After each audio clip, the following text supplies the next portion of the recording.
નમસ્કાર દર્શક મિત્રો, પશ્ચિમ બંગાળના રાજકારણમાંથી આ સમયના સૌથી મોટા અને સનસનાટીભર્યા સમાચાર સામે આવી રહ્યા છે।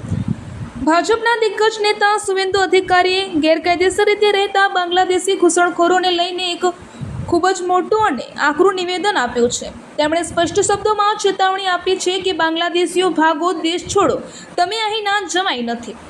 સોશિયલ મીડિયા પર વાયરલ થઈ રહેલા અહેવાલો અનુસાર શુવેન્દુ અધિકારીએ ઘૂસણખોરો પર આકરા પ્રહારો કર્યા છે। તેમણે જણાવ્યું છે કે ભારતમાં ગેરકાયદેસર રીતે ઘૂસી આવેલા લોકોને જેલમાં રાખીને મફતનું અનાજ કે રોટલા ખવડાવવામાં નહીં આવે, કારણ કે તેઓ દેશના જમાઈ નથી। આવા તમામ ઘૂસણખોરોને શોધીને અહીંથી ભગાડવામાં આવશે।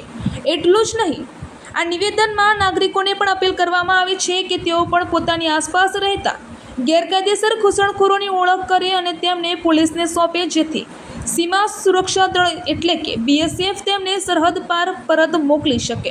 પશ્ચિમ બંગાળમાં ઘૂસણખોરીના મુદ્દે કેન્દ્રીય ગૃહમંત્રી અમિતભાઈ શાહ અને ભાજપ સતત આક્રમક મૂડમાં જોવા મળી રહ્યું છે, ત્યારે શુવેન્દુ અધિકારીનું આ નિવેદન સોશિયલ મીડિયા પર જોરદાર ચર્ચા જગાવી રહ્યું છે।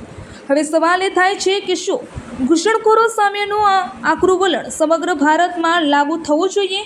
શું આપણા દેશમાંથી તમામ ગેરકાયદેસર બાંગ્લાદેશીઓને બહાર કાઢી મૂકવા જોઈએ? તમારા જવાબ અમને નીચે કોમેન્ટ બોક્સમાં હા અથવા ના લખીને જરૂર જણાવશો। દેશ વિદેશના આવા જ તમામ લાઈવ ન્યૂઝ અને અપડેટ્સ જોવા માટે અમારી ચેનલને લાઇક, શેર અને સબસ્ક્રાઈબ કરવાનું ભૂલશો નહીં। ધન્યવાદ।